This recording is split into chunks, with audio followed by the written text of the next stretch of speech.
In recent times, we have been talking about human possibilities rather than human resources.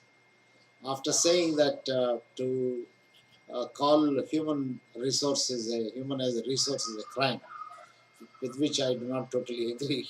But I think there is a point in that because the way we have reduced human being to a number, I certainly think that it almost amounts to be a crime. But I more agree with the concept that human beings are born with phenomenal talent, and therefore human beings are possibilities. Whatever developments we have taken, we have seen today, including I think the uh, wonderful technological improvements that are coming in the name of artificial intelligence or AI, the computers, information technology, the Google, which provides you information um, at the tip of your finger uh, just by clicking and so on. All these developments are possible only because of human beings. It is the human being who invents. It is also, unfortunately, the human being who destroys things and so on. So we agree with the concept that human being is born with unlimited talent, and therefore human being is more a possibility than merely a resource. Calling it a resource is undermining the phenomenal kind of a competence.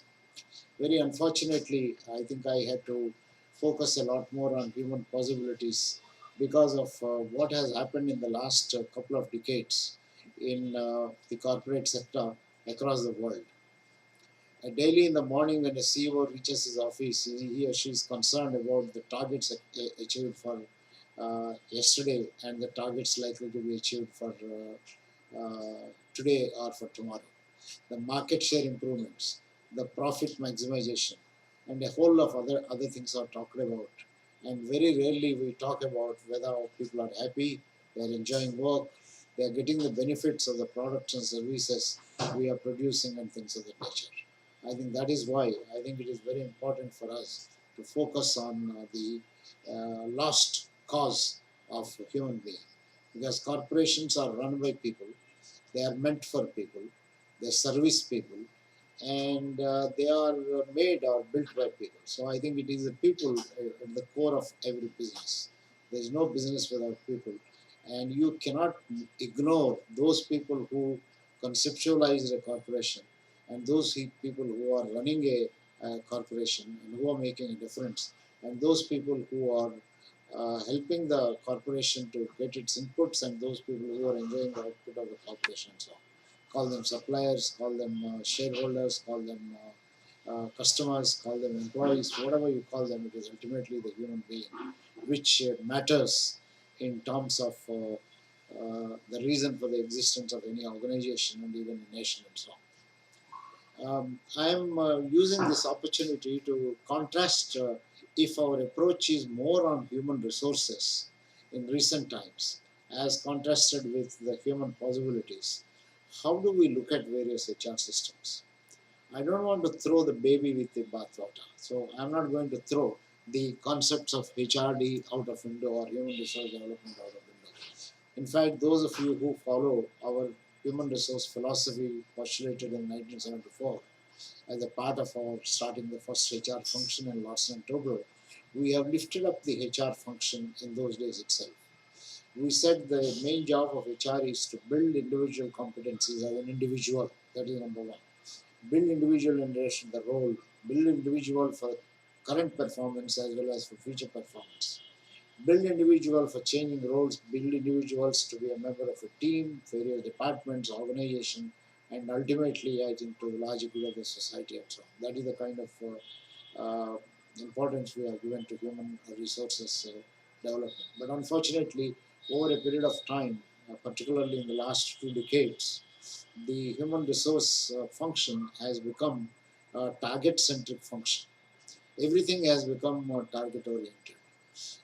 If you are looking at the HR's contribution, you are looking at targets in terms of profit maximization, per employee changes in profits, per employee changes in market share, per employee contribution to cost reduction, per employee contribution to a whole lot of things, including maybe even if you talk of IPR, you're not focusing on creativity, but you're focusing on whether the IPR has an intellectual capital, and finally is it translating into the financial capital and things like that.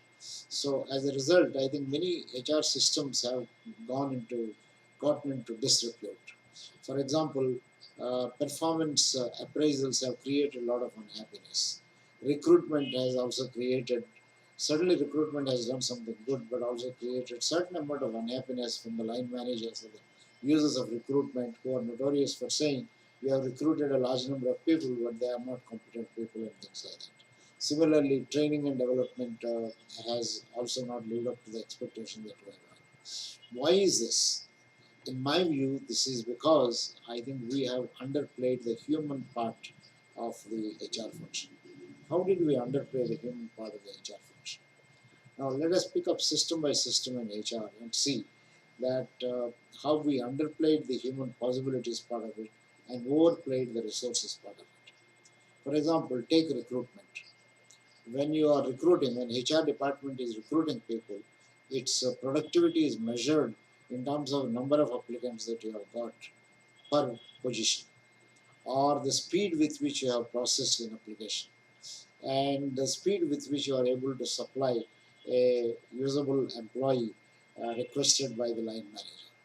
So you are measuring human resource, that is the competence of HR function, in terms of the speed, in terms of cost saving, in terms of the spread, in terms of number of posts filled, and things of that kind. So the numbers have become important, and we quite often forget that the quality of human being that you are getting, and the human being as a possibility. What is it that this particular person you recruit that has come into organization can offer?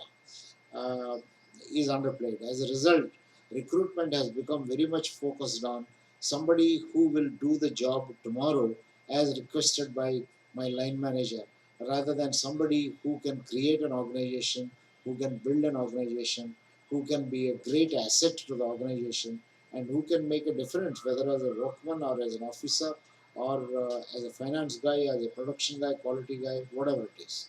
So our recruitment policies have our recruitment practices have become too much focused on the immediate gains and resources.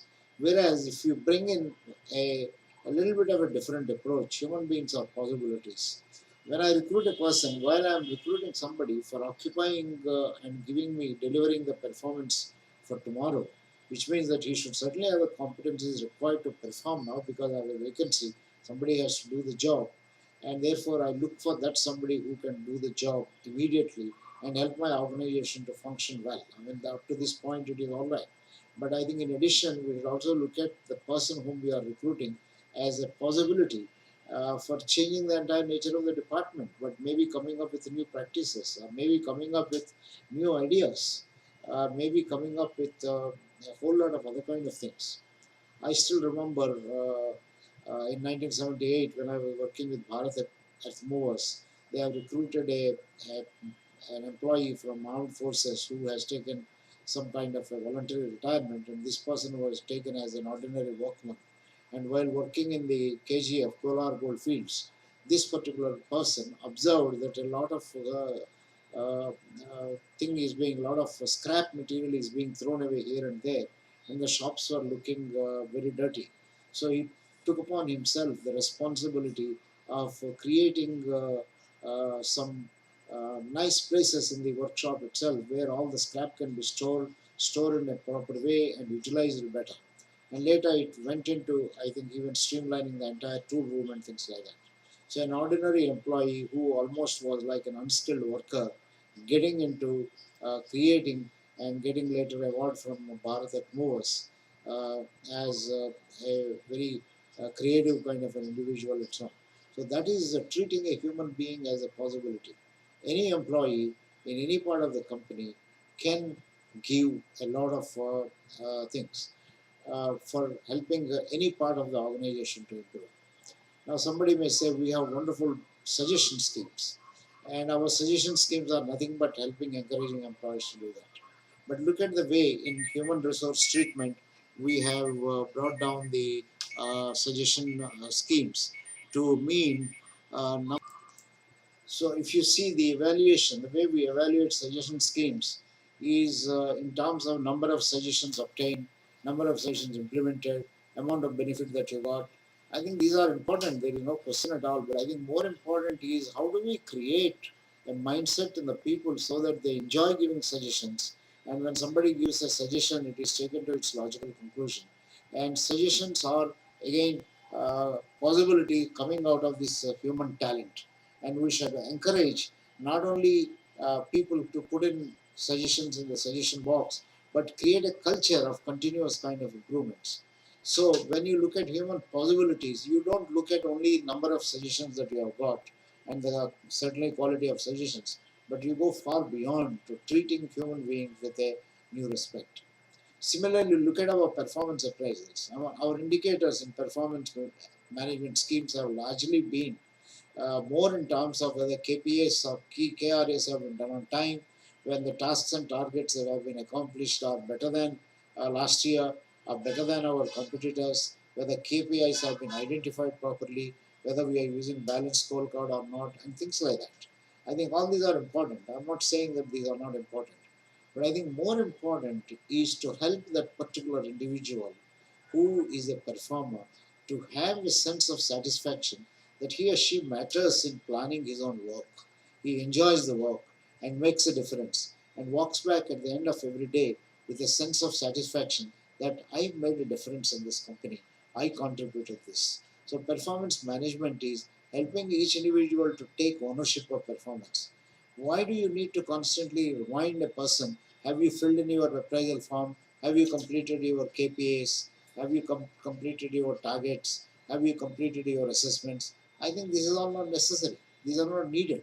When an individual starts enjoying doing all these kind of things, then I think the performance becomes, I think, unlimited kind of a performance. Because human beings, even if a person gives 2 hours in a day, he or she is making a lot of difference in those 2 hours, working with commitment. And the remaining 6 or 8 hours also, the person does a whole lot of things which are likely to benefit corporations. Because corporations are not just going to keep quiet and tell that, look, I have employed you and all 8 hours you should be seen as working. No, that's not very important. You may be doing many things, but we give you enough of a freedom. Like today, if we are giving you freedom to work from home, we'll also give you freedom to do the kind of things you like, as long as certain kind of tasks and tasks are performed and the company earns its bread and butter so that it can share, it can pass on the bread and butter to you and so on. I think that is the kind of orientation. So performance management in a human possibility scheme takes a totally different kind of connotation, where we treat human beings as makers or breakers of their own performance.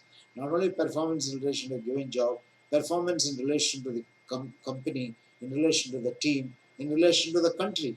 Somebody is not doing a good job in a particular day in relation to his job, doesn't matter. Maybe I think he could be facilitated to go and work in a local school or in a hospital, serve the patients, some old generation, some young people, and things of that kind. And next day he returns back with a sense of satisfaction. I made a difference in the lives of other people. My company helps me to make the difference. Now today I am going to work with a lot more devotion and do a wonderful job in whatever my company assigns to me. So I think that is the essence of human as a human possibility.